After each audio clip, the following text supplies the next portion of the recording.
Carol's the beekeeper here. We made it through some pretty nasty cold weather, and we went from blizzard last week to 70 degrees today. And it looks like the bees have done pretty well through it. We didn't lose any hives in the cold. And we have this one here, which is a little lower on food than we like. So let's do something for them. This right here is fondant, like for a cake.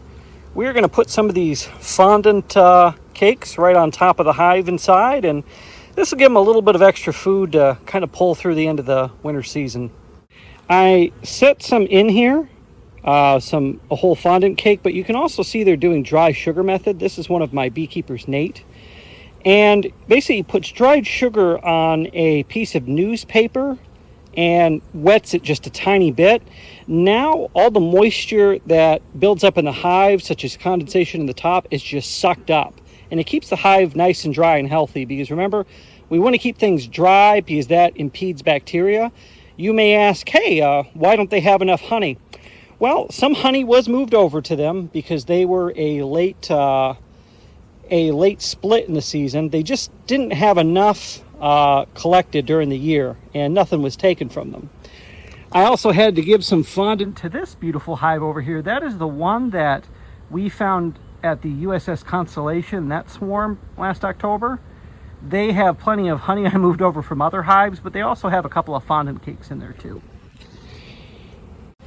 This was a swarm that we rescued that it had enough honey, but we're just kind of putting some more on as an insurance policy. Here they are. There's a lot that's really hard to see on the camera, but there's plenty of them up here in the top right now. And they're eating up some of the food stores in the top, which is kind of a sign that they're running lower. Bees are kind of like a fire. They start in the bottom of the hive and they work their way up through winter.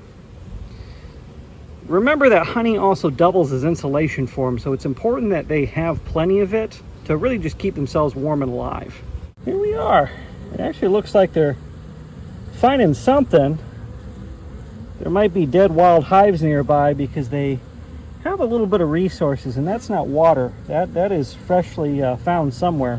I'm going to check the yard for a dead hive. I don't think we got one right now, but they're taking resources from somebody.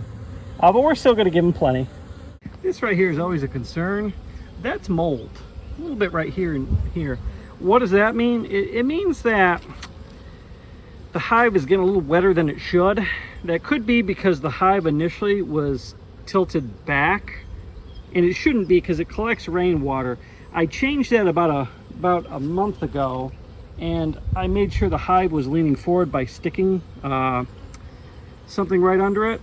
We're going to leave them this fondant, and I'm going to make sure that the hive is indeed tilted forward. And I might even put a little stick right here so that there's a gap between the inner cover.